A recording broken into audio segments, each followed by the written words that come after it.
We are going to make this straight edge module with spike variation.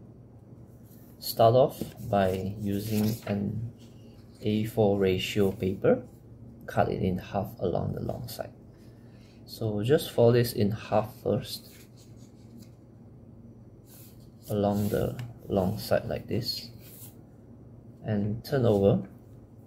And we want to make a pinch mark along the halfway at the right side here like this. Turn over and repeat the same, just pinch mark. Turn to the side. We want to pivot around this corner and bring this edge to the midpoint like this. And now fold this edge so that it meets this edge. Just leave a little bit gap here at this top. Now do the same at the back.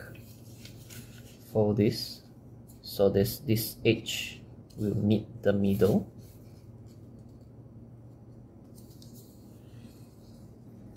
Turn over and fold this edge to meet here, and leave a little bit of gap at the top.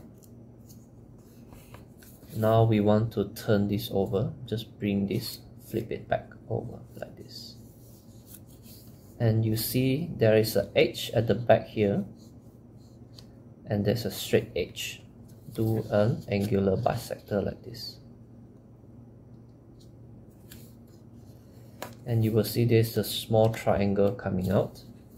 Just hide this underneath here.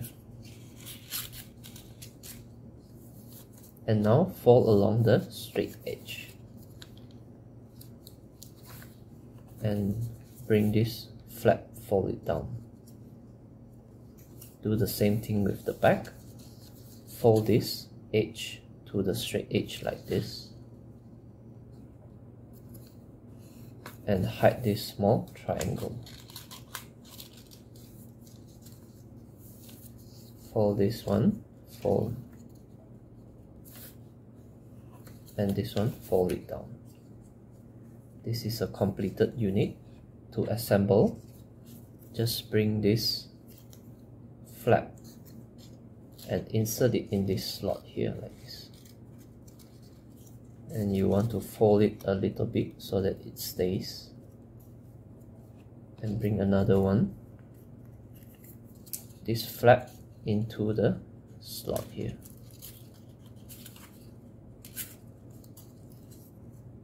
And assemble 3 together to form this shape. And after you assemble 30, you will have a completed unit, Kusudama.